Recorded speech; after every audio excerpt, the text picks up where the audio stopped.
Hi everyone, welcome to my kitchen. Melanie Seacard here, Senior Director with Epicure.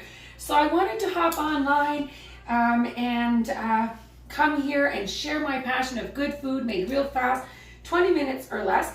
And what I'm going to show you guys this evening or today is that I'm going to be making a good Greek food in less than 15 minutes.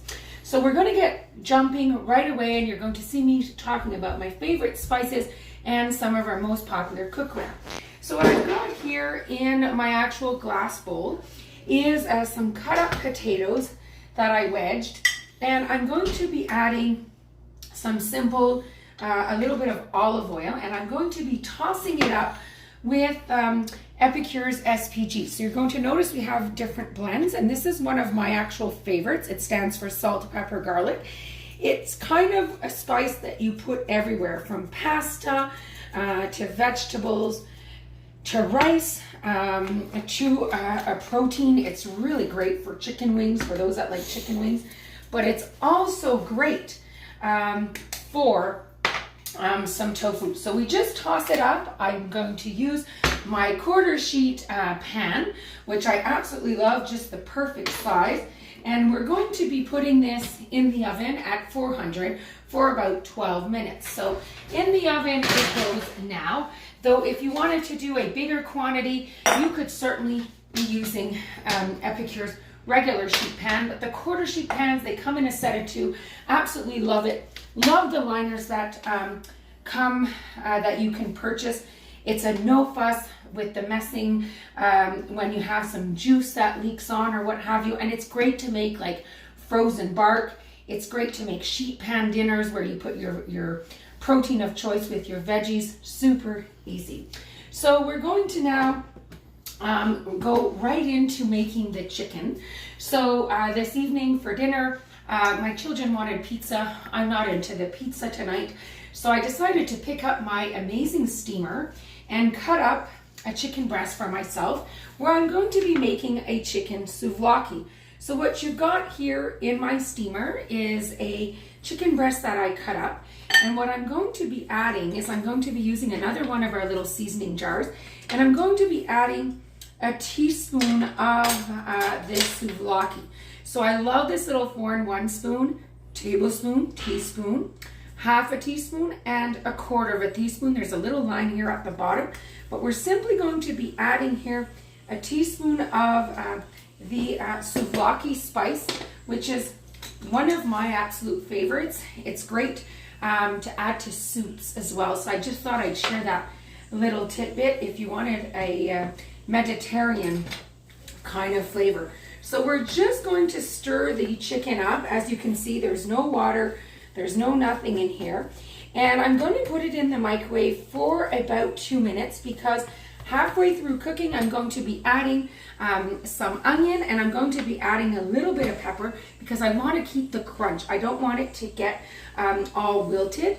And I love this steamer because, guys, it goes in the oven, it goes in the dishwasher, it goes in the freezer and in the microwave. Super easy. If you're not a microwave fan, you can certainly use this steamer. What it does is it cooks your food with its own steam, and it locks in the nutrients. So it's a really, really great tool in the kitchen. It's one that I use daily. So I'm going to just put this in for 2 minutes. I'm going to be getting to cut a little bit of onion. Now, given I'm only doing one chicken breast, I'm just going to cut here a little bit of onion. And what I'm going to do now is I'm going to cut, half of a pepper here. So you probably saw that I'm, cutting the pepper a little differently. And this one is not as good as I thought. So some of this is going to be going in the garbage, but I'll work around what is still good in my pepper. And I'm sure some of you can relate. We open up a vegetable and then we find little surprises in the vegetable, even though from the outside it looks just right. And the way you're seeing me cut my actual pepper is something that I learned on a cooking show. So it kind of doesn't make a mess and the seeds are there. So just cutting this up so that when it does when it is ready with the 2-minute mark, I'm going to simply put these in there, and it will be ready to stir, and we're going to continue working on our next recipe, because on the menu I'm making my souvlaki chicken, some little potatoes with the SPG, but I'm going to be making a tzatziki by simply using plain Greek yogurt, some cucumber, our amazing lemon dill, and our roasted garlic aioli with a little bit of lemon. So what I'm going to do here is I've got a 1.5 cups here of plain Greek yogurt, and I've washed my cucumbers here because I love to keep the peel on the cucumber. That's where the vitamins are found. So I personally love to keep the peels on. Who's with me? Leave a comment. Are you a peel on or peel off type of individual for your cucumbers? And for my tzatziki, I love to keep it a little chunkier on my cucumber because I want to have that crunch bite in my sandwich. So that's why I leave it chunked up. So I just pulled out some cucumber here, fresh. It's when it's, you know, fresh vegetables, it's always great. So what we're going to add to the 1.5 tablespoons here of the lemon dill, to the 1.5 cups of plain Greek yogurt, and the cucumber. Now this lemon dilly dip, truthfully, I always tell individuals, I don't like that we call them dips. You'll see that in the catalog. We have a variety of dip mixtures, though I 90% of the time don't use it for dips. So for instance, with this lemon dilly, I use it to make tartare sauce. I use it on salmon. I use it for creamed carrots. I use it for roasting vegetables. It's even great in potato salads. So I always love to get a multi-use. It's even great as a vinaigrette with a little bit of olive oil and some white balsamic vinaigrette, a little bit of Dijon, and the lemon dill. Simply delicious. And to complete our tzatziki, we're going to add a quarter teaspoon of Epicure's roasted garlic aioli. Now this is really like a garlic powder. So we have to be really conscious when we're using that roasted garlic aioli. It's quite poignant, so the longer it sits, the tastier it becomes.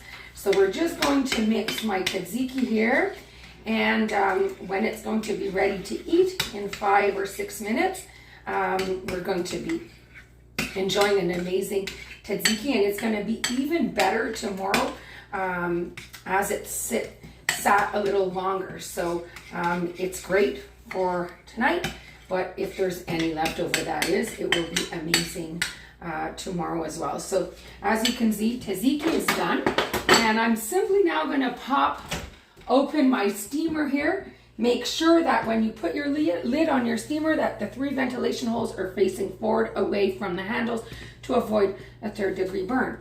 So as you can see here, the chicken is halfway cooked or almost cooked, but you always want to go halfway through cooking, or try to, and keep in mind that every microwave is different. So I'm just like stirring it up, and no, it's not like rubber. I can guarantee you, once you will have tasted your chicken, you'll see how moist it is, though you can use it to make rice, quinoa, which if you're like me, maybe send me some loves. You tend to burn at the bottom of your pots, your rice or quinoa. With this steamer, it comes with an amazing rack, this multi-purpose steamer.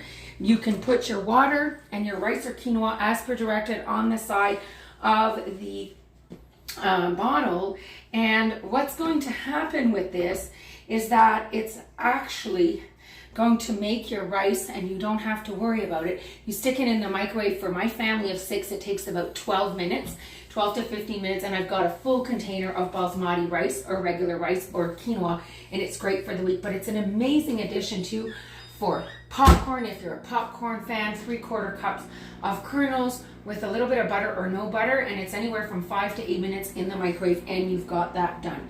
So the chicken's in there, and so I'm going to get working right away on the vinaigrette. So I've gone ahead to save a little bit of time and cut up the tomatoes and the cucumbers, and I'm going to make the vinaigrette. So what I'm going to do is I'm going to add 2 tablespoons of our Greek seasoning here, and this is our vinaigrette. And the reason I'm putting the spices in before is I'm actually going to add the 1/4 cup of red wine vinegar, and I'm using this cruet because it's simply amazing. I don't have to dirty 50 things. It's actually got the measurements on the outside, so we're just going to bring the liquid right up to the 1/4 cup mark, and we're going to stir the seasoning. Why? Because it's going to have like a natural chemical reaction, which will actually really what it does is it comes and brings the flavors right out. Because if you put the oil first, it will actually coat the seasoning, and it takes much longer for the flavors to come out. So it's a little trick that you want to mix with your vinegar and then add your oil. So what I'm simply doing is I'm adding 3/4 cups of olive oil to 1/4 cup of red wine vinegar and the seasoning, and we just mix it up.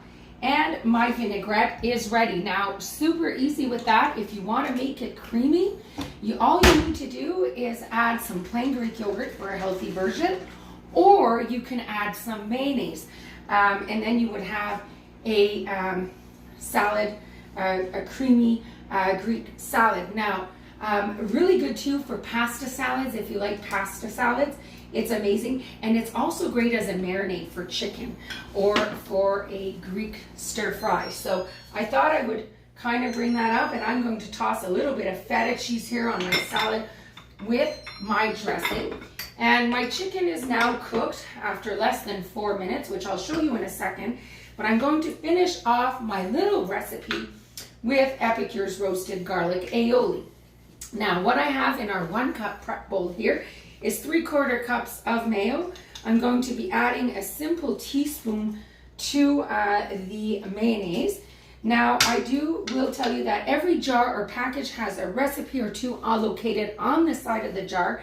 And what I do suggest is you start by putting a little less seasoning and then increasing it if you need to, because it does get quite potent as it sits. Like, this flavors come right out. And if there's still something missing, truthfully, is sometimes you'll add a little bit of salt to your liking, to your palate. So we're just going to be adding here some fresh lemon juice. Love this citrus press. It's such a popular item. It actually comes in Epicure's starter kit.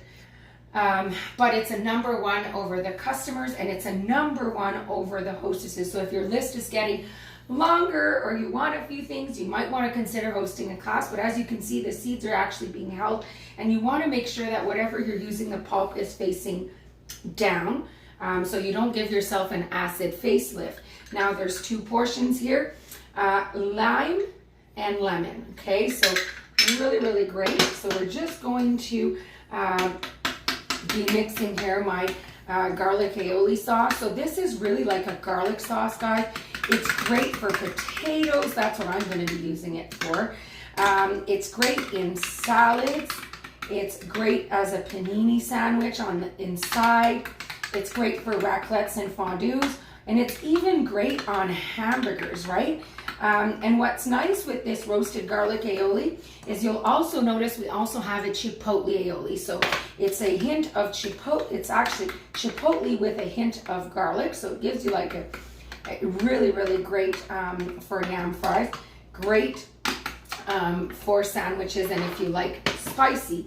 But I tend to use the chipotle aioli actually in my spaghetti sauces because it's kind of a liquid smoke. So as you can see, chicken is ready. Look at the juice that came out naturally, and super quick, super easy. And I've got my roasting potatoes there. So all is done right now under 14 minutes. Yes, I did pre-cut a few little things, so I would be really raw to ready under 20 minutes. So I really hope that you've enjoyed your time with me. And please feel free to ask questions. If you want, host a class, or if you like it so much and you want to join the team or perhaps have information on it, it would be my absolute pleasure. Thanks so much for watching. Bye, everyone.